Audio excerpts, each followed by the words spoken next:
Stone presenting Vira, truly independent AI homes, 0% no other charges. போரூருக்கே இது புதுசு. at Kattupakkam Porur. Congress வந்து நம்மளுடைய இன துரோகி அப்படிங்கிறத முழுக்க முழுக்க பரப்புரை செய்து அந்த நெருப்பை அந்த தழலை சற்று கூட வந்து தனிய விடாமல் அதை வந்து கொழுகொம்பாக பிடித்து ஒட்டுமொத்த மக்களுக்கும் ஒரு பெரிய விழிப்புணர்வை செய்து நாம் வந்து பரப்புரை செய்து அன்னைக்கு வீழ்த்தணும். 58 தொகுதிகளில் காங்கிரஸ் வீழ்வதற்கு நாம் தமிழர் கட்சியின் தலைமை ஒருங்கிணைப்பாளர் ஒரு முக்கிய பங்காற்றினார் அப்படிங்கிறது யாராலும் மறுக்க முடியாத உண்மை. தொடர்ச்சியான ஒரு கேள்வியிலேயே வந்து சுத்திக்கிட்டு இருந்தாங்க, என்ன இருக்கும் நாம் தமிழர் கட்சியோட சின்னம் என்ன, எது நிரந்தர சின்னம் அப்படின்லாம் சொல்லிட்டு இருக்கும் போது திரும்பி வந்துட்டேன்னு சொல்லி நாம் வந்து விவசாய சின்னத்தையே மீண்டும் பெற்றிருக்கிறோம். அதை விட முக்கியமான செய்தி என்ன அப்படின்னா, இது நாள் வரைக்கும் 2, 2.5, 3 விழுக்காடுகள் அதிகரித்து வந்திருக்கக்கூடிய நாம் தமிழர் கட்சி கட்டாயம் ஒரு பெரிய படிக்கட்டுகளை தாண்டி டபுள் த வாக்குகள் வந்து இப்போது இருக்கிற வாக்குகளை விட டபுள் த டைம்ஸ் நாங்கள் வந்து அதிகரிப்போம், கட்டாயம் சட்டமன்ற உறுப்பினர்களை வென்றெடுப்போம் அப்படிங்கிற ஒரு நம்பிக்கையை இன்னைக்கு நமக்கு தந்திருக்கு இந்த விவசாய சின்னம். எடப்பாடி பழனிசாமி அவருடைய பிறந்தநாளுக்கு வந்து சீமான் அவர்கள் வாழ்த்து சொல்லியிருக்கிறார். வாழ்த்து சொல்றதுல ஒரு நாகரிக பண்பாடு தான் அரசியல் களத்துல. ஆனா தாண்டி அவர் என்னென்னலாம் சாதனை பண்ணியிருக்காருங்கிற ஒரு பட்டியலிட்டு சீமான் சொல்ல வேண்டிய அவசியம் என்ன? ஒருவேளை அதிமுக பக்கம் ஏதோ கூட்டணிக்கு நகர்கிறாரா சீமான்? நல்ல விஷயங்கள்ல இந்த ஒரு சில விஷயங்களை செய்திருக்கிறார் அப்படிங்கறத நம்மளால என்ன சொல்றது, அவருடைய பர்த்டே அன்னைக்கு பாராட்டம் இல்லை அப்படிங்கறத தான் அவர் செஞ்சிருக்கான்னு சொல்லி பார்க்கணும். அவர் செய்த குற்றங்கள் நாங்க தான் அதிகமா பேசிட்டு இருக்கோம். தூத்துக்குடி துப்பாக்கி சூடாக இருக்கட்டும், அதற்கு இன்ன வரைக்கும் தீர்ப்பு கிடைக்காமல் இருக்கிறாராக இருக்கட்டும், இல்ல பெனிக்ஸ் ஜெயராஜன் கொலையாக இருக்கட்டும், இல்ல கள்ளக்குறிச்சி ஸ்ரீமதியினுடைய வழக்காக இருக்கட்டும், 8 வழிச்சாலையாக இருக்கட்டும், எல்லாத்தையும் இன்னைக்கும் பேசிட்டு இருக்கக்கூடிய கட்சியாக நாம் தமிழர் கட்சி இருக்கு.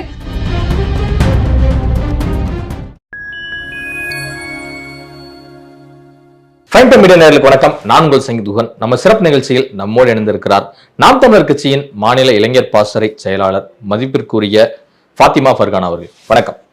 நாம் தமிழர் கட்சிக்கு ஏறு உழவு ஓட்டுகிற அந்த விவசாயி அது மாதிரியான ஒரு புகைப்படம் வெளியிட்டு இதுமேல் இவங்களுக்கு இதுதான் சின்னம் அப்படின்னு சொல்லியிருக்காங்க. தேர்தல் ஆணையம் அங்கீகரிக்கப்பட்ட கட்சியாக கடந்த நாடாளுமன்ற தேர்தலில் தேர்வானது நாம் தமிழர் கட்சி.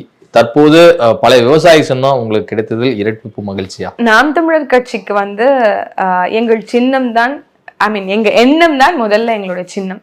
இது நாள் வரைக்கும் நாங்கள் கடந்து வந்த எங்களோட தேர்தல் பாதையை நீங்க எடுத்து பார்த்தீங்க, பின்னோக்கி பார்த்தீங்க அப்படின்னா 2009 இன அழிப்பு நடந்து முடிந்த பிறகு அதே ஆண்டு ஜூலை மாதம் வந்து அறுத்தெருவோம் வாரீர் அப்படின்னு சொல்லி நாம வந்து மதுரையில ஒரு மாநாடு போட்டோம். அதுல வந்து அந்த மாநாட்டுக்கு பர்மிஷன் வாங்கணும் அப்படின்னா அங்க ஒரு பேர் தேவைப்பட்டது. அதுலதான் பிறந்தது நாம் தமிழர் அப்படிங்கிற அந்த பேரு. அந்த பேரை வைத்து இயக்கம் கட்டி இன்னைக்கு வந்து உடனடியாக வந்து அந்த இழப்பை இன அழிப்பை கண்டித்து ஆங்காங்கே பல மாநாடுகள், கலந்துரையாடல்கள், அரசியல் நிகழ்வுகள் சொல்லி நம்ம முன்னெடுக்க ஆரம்பிச்சோம். அப்படி பெயர் சூட்டி நாம் தமிழர் என்ற இயக்கமானது பின்னாடி நாம் தமிழர் கட்சியாக மாறுது.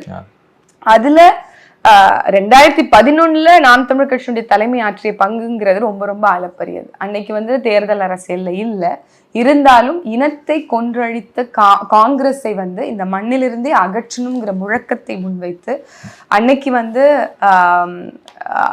அதிமுக வந்து காங்கிரஸ்க்கு அகேன்ஸ்டா இருந்தது அப்படிங்கிறதுனால அதிமுகவோட அதிமுக உடன் இல்லை, அதிமுகவை ஆதரித்து பல இடங்கள்ல நம்ம வாக்கு சேரித்தோம். குறிப்பாக 60 தொகுதிகள்ல காங்கிரஸ் வந்து அன்னைக்கு வந்து போட்டியிட்டது திமுகவினுடைய ஆன்டி இன்கம்பன்சினால.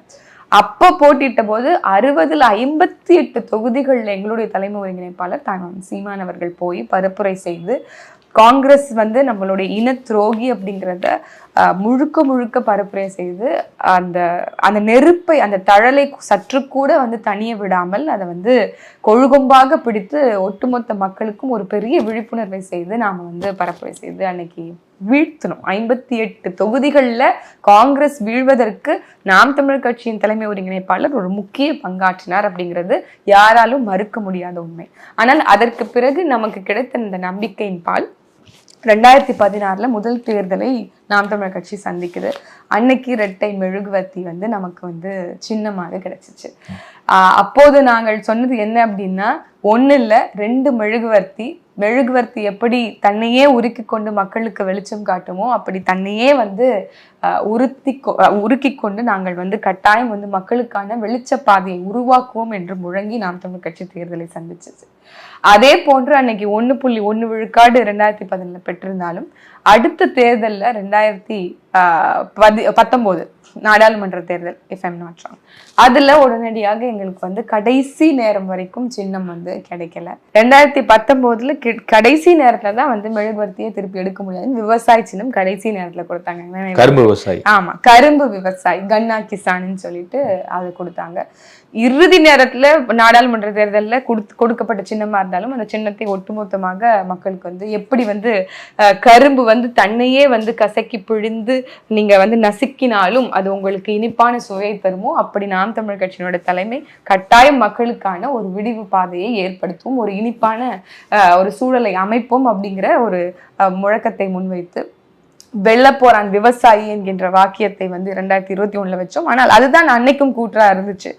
விவசாயி தான் வந்து, அதாவது உழவு தரும் விவசாயி, அவன் சோத்துல கை வச்சாதான் இந்த மக்களுக்கே வந்து விடிவு இருக்கு அப்படிங்கிறத நம்ம சொன்னோம். அதே மாதிரி நீங்க வந்து விண்வெளிக்கே போனாலும் கூட விவசாயி வந்து இங்க வந்து சேத்துல காலை வைக்கணும், அங்கேயும் போய் உனக்கு பசிக்கும், அந்த சோறு தான் தேவை அப்படிங்கிறதெல்லாம் முன்வைத்து நம்ம வந்து 2019 வச்சோம். அந்த தேர்தலையும் நமக்கு வந்து 3.9 கிட்டத்தட்ட 4 விழுக்காடுகள் வாக்குகள் பெற்றோம். அதற்கு பிறகு 2021 தேர்தல்ல நல்வாய்ப்பாக நமக்கு அந்த சின்னம் போகல. அந்த விவசாயி கன்னா கிசானுங்கிற விவசாயி தொடர்ச்சியாக நமக்கு இருந்தது. பெருமளவுல மக்களுக்கு கொண்டு போய் சேர்க்கப்பட்ட காலப்பகுதியாக 2021 சட்டமன்ற தேர்தல் நமக்கு அமைஞ்சிச்சு. பெருமளவுல கிட்டத்தட்ட 30 லட்சம் வாக்குகளை மக்கள் 6 விழுக்காட்டுக்கு மேல நமக்கு வந்து நல்கியிருந்தாங்க. அது ஒரு பெரிய ஒரு மைல்கல்லாக நாம் தமிழர் கட்சிக்கு அமைந்தது. ஆனால் 2024 மீண்டும் நெருக்கடி கொடுக்கப்பட்டு கன்னா கிசான் இந்த இரட்டை விவசாய சின்னம் வந்து பாரதிய பிரஜா ஐக்கியாத்தான் ஏதோ ஒரு லெட்டர் பேட் இயக்கம் வந்து கட்சியினுடைய சின்னத்தை வாங்கினாங்க. அந்த காலகட்டத்துல நமக்கு தெரியும், சில பேர் சொன்னாங்க 2024 பிறகு நாம் தமிழர் கட்சியே இருக்காதுன்னு சொன்னாங்க. ஆனா அவரே இப்ப அவர் சார்ந்த கட்சியில இல்லை அப்படிங்கிறது வேற செய்தி. அதனால வந்து அந்த மாதிரி, அதாவது அவரே இன்னைக்கு அவருடைய கட்சியினுடைய தலைமையாக இல்லை அப்படின்னு, அதுதான் தன் வினை தன்னை சுடும்னு சொல்லுவாங்கல்ல, அந்த மாதிரி அவர் வந்து அன்னைக்கு பரப்பை செய்தாலும் இன்னைக்கு 2024 மைக்கு சின்னத்தை வைத்து நாங்கள் வந்து உண்மைக்கு நேர்மைக்கு நாளைய தலைமுறையின் வாழ்க்கைக்குன்னு சொல்லி நீங்க வாக்களிக்க வேண்டிய சின்ன மைக்குன்னு சொல்லி நம்ம 2024 நாடாளுமன்ற தேர்தலை அணுகினோம். அதுலயும் மக்கள் பெரும் அளவுக்கு நமக்கு நம்பிக்கையை கொடுத்து நமக்கான வாக்கு விகிதத்தை விழுக்காடை உயர்த்தினாங்க. அப்போது கிட்டத்தட்ட 8 விழுக்காடு வாக்குகளை நாம் தமிழர் கட்சி பெற்றது. இப்படி தொடர்ச்சியாக வளர்ச்சியை பெற்றிருக்கக்கூடிய நாம் தமிழர் கட்சிக்கு இன்று கடந்த 10ஆம் தேதி மே 10 வந்து நமக்கு அங்கீகரிக்கப்பட்ட கட்சியாக மாறியாச்சு. ஏற்கனவே அங்கீகரிக்கப்பட்ட கட்சி ஆயிடுச்சு. என்னைக்கு நம்மளுடைய நிரந்தர சின்னம் வரப்போகுதுன்னு ஒட்டுமொத்த கட்சியினுடைய உறவுகளும் ரொம்ப ஏங்கி தொடர்ச்சியான ஒரு கேள்வியிலேயே வந்து சுத்திக்கிட்டு இருந்தாங்க. என்ன இருக்கும், நாம் தமிழ் கட்சியோட சின்னம் என்ன, எது நிரந்தர சின்னம் அப்படின்லாம் சொல்லிட்டு இருக்கும் போது திரும்பி வந்துட்டேன்னு அப்படின்னு சொல்லி நாம் வந்து விவசாய சின்னத்தையே மீண்டும் பெற்றிருக்கிறோம். அதை விட முக்கியமான செய்தி என்ன அப்படின்னா, அந்த விவசாயியாக எங்களுடைய தலைமை ஒருங்கிணைப்பாளர் என்னுடைய தாய்மாமன் சீமானவர்களுடைய முகமாகவே வந்திருக்கிறது வந்து பெரிய மகிழ்ச்சியை வந்து கட்சியில் இருக்கக்கூடிய அத்துணை பேருக்கும் கொடுத்திருக்கு அப்படின்னு நம்ம சொல்லலாம். ஏன் அப்படின்னா, ஒரு எளிய மகன், உண்மையாகவே விவசாய குடும்பத்தை சார்ந்தவர், உழவுனா என்னன்னு தெரியும். இன்னைக்கும் அவருடைய தந்தை 6 ஆண்டுகளுக்கு முன்பு எடுத்து பேசினது பார்த்தா, எனக்கு உழவுதான்ப்பா, எனக்கு வந்து இத்தனை ஏக்கர்ல நான் விவசாயம் செய்யணும், அந்த விவசாயம் வச்சு நான் வந்து மகிழ்ச்சியா இருக்கணும்னு சொன்ன காணொலிகள்லாம் இருக்கு. அப்படி விவசாய குடும்பத்தை சார்ந்த மகனின் முகமே இன்னைக்கு நாம் தமிழர் கட்சியினுடைய சின்னமாக இருக்கு. அப்படிங்கும்போது உள்ளபடியே கட்சியில் இருக்கக்கூடிய அத்தனை பேருக்கும் மகிழ்ச்சி. அதை விட பெருவாரியாக மக்களுக்கு என்ன அப்படின்னா, சீமான் கட்சியான்னு தான் கேட்பாங்க. இன்னைக்கு அந்த விவசாய முகமும் சீமானாகவே இருக்கும்போது மக்களுக்கு எளிமையாக அது வந்து புரியும் அப்படிங்கிற நம்பிக்கை எனக்கு இருக்கு. இன்னைக்கு காலம் இன்னும் 11 மாதங்கள் நமக்கு வந்து தேர்தலுக்கு இருக்குங்கும் போது இன்னும் பெருமளவுல வெகுஜன மக்களுக்கு கட்சியினுடைய சின்னத்தை கொண்டு போய் சேர்ப்பதற்கான ஒரு வாய்ப்பு கிடைத்திருக்கு. இது நாள் வரைக்கும் 2, 2.5, 3 விழுக்காடுகள் அதிகரித்து வந்திருக்கக்கூடிய நாம் தமிழர் கட்சி கட்டாயம் ஒரு பெரிய படிக்கட்டு ஜல்லிக்கட்டுகளை தாண்டி டபுள் த வாக்குகள் வந்து இப்போது இருக்கிற வாக்குகளை விட டபுள் த டைம்ஸ் நாங்க வந்து அதிகரிப்போம், கட்டாயம் சட்டமன்ற உறுப்பினர்களை வென்றெடுப்போம் அப்படிங்கிற ஒரு நம்பிக்கையை இன்னைக்கு நமக்கு தந்திருக்கு இந்த விவசாய சின்னம். குறிப்பா இது வந்து ஏறு கலப்பையை ஏந்தி இருக்கும் விவசாய சின்னம். இது நாங்களா வரைந்து கொடுத்த ஒரு சின்னமாக இருக்கு. ஏற்கனவே அவங்களா தேர்தல் ஆணையமா கொடுத்த கன்னா கிசான் கரும்பு விவசாயி இன்னைக்கு ஏறு கலப்பை உண்மையான ஒரு உழவன் எப்படி இருப்பான் அப்படிங்கிறதுக்கான ஒரு உருவமாக மக்களினுடைய எண்ணம் சின்னமாக இன்னைக்கு வந்திருக்கு. மக்கள் கட்டாயம் இந்த சின்னத்தை வந்து வரவேற்பார்கள். அது எங்களுடைய எண்ணத்துக்கு ஏற்றவாறு மக்களும் வாக்களிப்பார்கள் அப்படிங்கிற நம்பிக்கை தான் நமக்கு கொடுக்குது. உங்களுக்கு அங்கீகாரத்தை பெற்றுக் கொடுத்த சின்னம் அப்படின்னா வந்து மைக்கு. அதை தவிர்த்துட்டு ஏன் வந்து இந்த ஒரு சின்னத்தை திரும்ப தேர்ந்தெடுத்து? இல்ல, அங்கீகாரம் கொடுப்பதற்கு முன்பு இருந்த சின்னம் வந்து விவசாயி தான். அந்த விவசாயி வந்து வம்படியா பிடிச்சு எண்ணெய சோதனை எல்லாம் போட்டு கடைசி நேரத்துல சின்னத்தெல்லாம் பறிச்சு ஒன்றிய அரசு தேர்தல் அப்ப, அதாவது மத்திய அந்த பாராளுமன்ற தேர்தல் லோக்சபா தேர்தல் அப்பவே மக்கள் வந்து மாநில கட்சி தானே, அந்த கட்சிக்கு சின்னம் இல்லை தானே அப்படின்னு நினைக்கல. ஆனாலும் எங்களை தேடி பார்த்து கடைசி நேரத்தில் கொடுக்கப்பட்ட மைக் சின்னத்தையும் அவர்கள் எடுத்து நமக்கு 36 லட்சம் வாக்குகளை வந்து நமக்கு கொடுத்துருக்காங்க. 8 விழுக்காடு வாக்குகள் கொடுத்துருக்காங்க. இடைத்தேர்தலையும் நம்ம அதே மாதிரி மைக்கு சின்னத்தை வச்சுதான் போட்டியிட்டோம், சரிதான். ஆனால் எங்களோட ஆட்சி வரைவே பாத்தீங்க அப்படின்னா பசுமை தாய்மை பொருளாதாரம், அதாவது தற்சார்பு பசுமை தாய்மை பொருளாதாரம், இது வந்து எங்க ஆட்சி வரைவினுடைய பிரதானமான அங்கம். நாம் தமிழர் கட்சி தற்சார்பு பொருளாதார சஸ்டைனபிள் டெவலப்மெண்ட்டை முன்வைத்துத்தான் எங்களுடைய ஆட்சி இருக்கும் அப்படிங்கிறத நாங்க பிரதானப்படுத்துறோம்.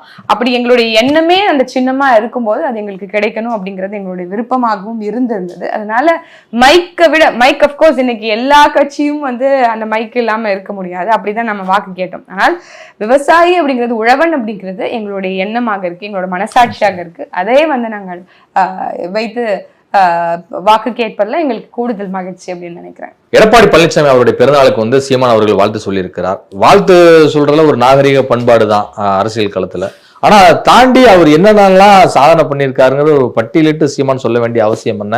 ஒருவேளை அதிமுக பக்கம் எதுவும் கூட்டணிக்கு நகர்கிறாரா சீமான்? இல்ல, இன்னைக்கு தமிழர்களுடைய உரிமைன்னு பார்க்கும்போது குறைந்தபட்சம் யாரு வந்து இன்னைக்கு சமகாலத்துல நிறைவுபடுத்திருக்கிறா? நீண்ட நாட்கள் கோரிக்கைகளாக பல விஷயங்கள் இருந்திருக்கு. அதுல குறிப்பா சொல்லணும் அப்படின்னா நமக்கு வந்து இந்த தமிழ் கடவுள் முருகன், முப்பாட்டன் முருகனுடைய இந்த நாளை, தைப்பூச நாளை வந்து ஒரு ஸ்டேட் ஹாலிடேவா வந்து அறிவிக்கணும், அது ஒரு மாநில விடுமுறை கொடுக்கணும் அப்படிங்கிறத நம்ம வந்து தொடர்ச்சியாக முன்வைத்தது. அந்த என்னோட தந்தை தமிழ் முழக்கம் ஷாலமீது அவர்கள் இருக்கும் போதுலேருந்தே சீமான் அவர்கள் எல்லாரும் சேர்ந்து அம்மையார் ஜெயலலிதா அவர்களை சந்திச்சாங்க. ஆனால் அம்மா வந்து அன்னைக்கு வந்து ஏற்கனவே வேற ஏதோ ஒரு நிகழ்ச்சிக்கு நம்ம தமிழர்னால தமிழ் புத்தாண்டுக்கு கொடுக்குறோம், அதனால இதுக்கு வேண்டாம் அப்படிங்கிற மாதிரி சொன்னதாகவும், அதற்கு பிறகு மீண்டும் எடப்பாடியார் அவர்கள் வந்து அதிகாரத்துக்கு வந்ததுக்கு பிறகு இவர்கள் சந்திச்சாங்க. அப்படியா, என் பேரே எடப்பாடி தான், நானே பழனி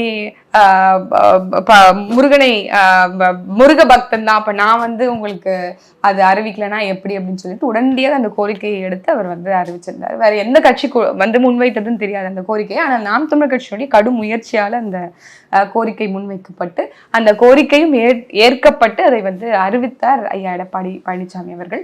அந்த ஒரு மரியாதை நமக்கு என்னைக்குமே இருக்கும், அந்த நன்றி என்னைக்குமே வந்து ஐயாவுக்கு இருக்கும். அப்படிங்கிறதுனால அதை குறிப்பிட வேண்டிய அவசியம் இருந்தது. 10.5 விழுக்காடு இந்த இட ஒதுக்கீடு யாருமே, அதாவது உண்மையாக நாங்க தமிழர்களுக்காகத்தான் ஆட்சி செய்கிறோம், தமிழர்களால்தான் வந்து நாங்க வந்து ஆட்சியையே பிடித்தோம்னு சொன்ன யாருமே இதை வந்து துணிந்து முன் வந்து செய்யல. குறிப்பாக தொடர்ச்சியாக 14 ஆண்டுகள் 14 ஆண்டுகள் வந்து ஒன்றிய அமைச்சரவையில அங்கம் வகித்த திமுகவால இதை வந்து சாதிக்கவே முடியல, இதை வந்து கொண்டு வர முடியல. ஆனால் எடப்பாடி பழனிசாமி அவர்கள் இதனுடைய முக்கியத்துவத்தை உணர்ந்து இந்த கோரிக்கையை நாம் தமிழர் கட்சியும் பல நாட்கள் வந்து முன்வைத்தது. ஐயா ராமதாஸ் அவர்களுடைய கோரிக்கையை முன்வைத்து இதை வந்து உடனடியாக ஏற்றதன் விளைவாக அதற்கு நம்ம நன்றி சொல்ல வேண்டியது. நன்றி சொல்வது தவறில்லையே அப்படின்னு தான் நான் அந்த நிகழ்வை நான் பாக்குறேன். அந்த மாதிரி ஏதாவது 1-2 சொல்லுங்களேன், இந்த மாதிரி நல்ல விஷயங்கள் திமுகவும் செஞ்சிருக்கு அப்படின்னு சொல்லுங்களேன், பாராட்டிட்டு போறோம். இங்க போய் வாக்குறுதிகளை சொல்லி வெற்றி பெற்றவர்களுக்கு மத்தியில ஏதோ 1-2 செஞ்சாங்க. அப்கோர்ஸ் இங்க ஆண்டவர்கள் தமிழர்களாய் ஆளவில்லை அப்படிங்கிற ஆதங்கம் நமக்கு இருக்கு, இன்க்ளூடிங் ஐயா எடப்பாடி பழனிசாமி அவர்கள். ஏன்னா அதனால நிறைய குற்றங்கள் ஏற்கனவே அவருடைய ஆட்சி காலத்துல நடந்திருக்குங்கிறது செகண்டரி. பட் செய்த ஒரு சில விஷயங்கள்ல நன்றி சொல்வதில் தவறில்லை. அது குறிப்பா அவருடைய பிறந்த நாள் அன்று நல்ல நினைவுகளை வந்து பகிர்ந்து கொள்வது தவறில்லை அப்படிங்கிறதுனால இது ரெண்டுத்தையும் சுத்தி எங்களுடைய தலைமை ஒருங்கிணைப்பாளர் நன்றி தெரிவித்திருக்கிறார். இல்ல 8 வழிச்சாலை திட்டத்தை வந்து போட்டே தருவேன்னு சொன்னவர் வந்து எடப்பாடி, அங்க வந்து சேலத்துல போய் 8 வழிச்சாலையை போட்டேன்னா நான் உன்னை தூக்கிறேன் அப்படின்னு சொல்லிட்டு கடுமையா எதிர்த்தவர் சீமான். அந்த விமர்சனங்கள்ல வந்து எங்களுக்கு தூத்துக்குடியில 13 பேரை சுட்டு கொண்டது அவருடைய ஆட்சி காலத்துல, தவறுகள்லையும் அந்த குற்றங்கள் ஜெயராஜ் பெண்ணிக் சேர்ந்தது அவருடைய ஆட்சி காலத்துல. ஐயோ, அந்த குற்றங்கள் அந்த தவறுகள்ல எங்களுக்கு எந்த மாற்று கருத்தும் இல்ல. குறிப்பா அதுல இருக்கு அவர்கள் சறுக்கிய விஷயங்கள்ல எங்களுக்கு அதீத விமர்சனங்கள் இருக்கு. நாங்கள் அதிகமா விமர்சிக்கவும் செஞ்சிருக்கோம் comparative to all the parties இந்த ஸ்டேட்னு நான் நினைக்கிறேன். ஆனால் நல்ல விஷயங்கள்ல இந்த ஒரு சில விஷயங்களை செய்திருக்கிறார் அப்படிங்கறத நம்மளால என்ன சொல்றது, அவருடைய பர்த்டே அன்னைக்கு பாராட்டமே இல்லை அப்படிங்கறத தான் அவர் செஞ்சிருக்கான்னு சொல்லி பார்க்கணும். அவர் செய்த குற்றங்கள் நாங்க தான் அதிகமா பேசிட்டு இருக்கோம். தூத்துக்குடி துப்பாக்கி சூடாக இருக்கட்டும், அதற்கு இன்ன வரைக்கும் தீர்வு கிடைக்காமல் இருக்கிறதாக இருக்கட்டும், இல்ல பெனிக்ஸ் ஜெயராஜனுடைய கொலையாக இருக்கட்டும், இல்ல கள்ளக்குறிச்சி ஸ்ரீமதியினுடைய வழக்காக இருக்கட்டும், 8 வழிச்சாலையாக இருக்கட்டும், எல்லாத்தையும் இன்னைக்கும் பேசிட்டு இருக்கக்கூடிய கட்சியாக நாம் தமிழ் கட்சி இருக்கு. அதுல எந்த செகண்ட் ஒப்பீனியனும் இல்லை. அதை எதிர்க்கிறோம். கொள்கை ரீதியாக அவர்களுக்கும் எங்களுக்கும் மலைக்கும் அடுவுக்குமான வித்தியாசங்கள் இருக்கு. அதுலலாம் எதுவும் இல்லை. ஆனால் அவர் செய்த 2-3 நல்ல விஷயத்துல தமிழன் ஆளல, தமிழராவும் யாரும் ஆளலைங்கும் போது ஏதோ ஒரு 2 விஷயத்தையாவது பண்ணியிருக்காரு. அதுவும் குறிப்பா அவருடைய பிறந்த நாள்ல நல்ல விஷயங்களை சொல்லி கடத்தல தவறு இல்லை அப்படிங்கறத நீங்க இதுல பாக்கணும். கோவையில் பிரம்மாண்ட அளவில் பொதுக்கூட்டத்தை நடத்த திட்டமிட்டு இருக்கீங்களா? கட்டாயம். பொதுக்கூட்டம் வந்து நான் பிரம்மாண்டம் அப்படின்னு சொல்றதை விட எங்களுக்கு வந்து இந்த 15 ஆண்டுகள் நிறைவு பெற்ற ஒரு முக்கியமான மைல்கல்லை தொடக்கூடிய ஒரு நிகழ்வாக நாம் தமிழர் கட்சிக்கு அமைந்திருக்கிறது. குறிப்பாக வந்து இந்த இன அழிப்பு நாள் அப்படிங்கிறது ரொம்ப ரொம்ப ரொம்ப பெரும் அளவுல வந்து நினைவு கூற வேண்டிய ஒரு அவசியமும் கால தேவையும் நாம் தமிழர் கட்சிக்கு கையளிக்கப்பட்ட ஒரு விஷயமா நான் பாக்குறேன். அதை வந்து ரொம்ப ரொம்ப சீரியஸா ஜுடிஷியஸா எடுத்துட்டு போகக்கூடிய ஒரு கட்சி நாம் தமிழர் கட்சி. அதனுடைய தாக்கம் வரும் தலைமுறை பிள்ளைகளுக்கு இருக்கணும். அந்த நிகழ்வினுடைய நினைவுகள் கடத்தப்படணும். ஒருபோதும் அதை வந்து மறக்க கூடாது. அந்த நெருப்பு நம்ம கிட்ட அணையாம இருந்தா மட்டும்தான் தமிழரின் தாகம் தமிழீழ தாயகம் என்ற வாசகத்திற்கான உண்மையான விடிவு பிறக்கும்ங்கிற நம்பிக்கையோட நாம வந்து களத்துல நிற்கிறோம். அரசியல் அதிகாரம் ஒன்றே தீர்வு அப்படின்னு அண்ணல் அம்பேத்கர் சொல்லிட்டு போயிருக்கிறார்ல, எல்லா துன்ப பூட்டுகளுக்கும் தீர்வு. அதை நாங்கள் வந்து முன்மொழிந்து அதை வந்து என்ன சொல்றது முழு முயற்சியாக எடுத்து இன்னைக்கு அரசியல் களத்துல நிற்கிறோம். ஆனால் இந்த நினைவுகளை அடுத்த தலைமுறை பிள்ளைகளுக்கு கடத்துவதற்கான ஒரு முக்கிய பங்கு நாம் தமிழ் கட்சிக்கு இருக்கு. தொடர்ச்சியாக அதை செய்து வந்திருக்கிறோம். ஐநா வரைக்கும் அந்த நிகழ்வுகளை வந்து ஒரு பொது வாக்கெடுப்பு எடுக்கணுங்கிற விஷயங்கள் எல்லாத்தையும் நாம் தமிழ் கட்சியும் செய்திருக்கிறது. ஆனால் இந்த நினைவை கடத்த வேண்டிய இந்த வரலாற்றை கடத்த வேண்டிய அவசியம் அதை விட பிரதானமானது நாங்க பார்க்கிறோம். அப்படி இது வந்து அவசியப்பட்டு இந்த 2009 இன அழிப்பினுடைய ஆண்டு நினைவு கூறுதலுக்கே வந்து 15 ஆண்டுகள் நிறைவு பெறுது. அதுவும் சரி, நாம் தமிழ் கட்சியினுடைய தொடக்கமும் சரி, ரெண்டுத்துக்குமே வந்து 15 இயர்ஸ் கம்ப்ளீட் ஆகுது. அப்படி அதை ஒரு பெரும் எழுச்சியான ஒரு மாநாடாக முன்னெடுக்கணுங்கிறது ஒரு ஃபண்டமெண்டல் நான் பார்க்குறேன். ஒரு அடிப்படை, ஒரு தேவை அப்படின்னு பார்க்குறேன். அதுதான் நடக்குது. இதுவரை உங்கள் பல்வேறு கருத்து கொண்டு நன்றி.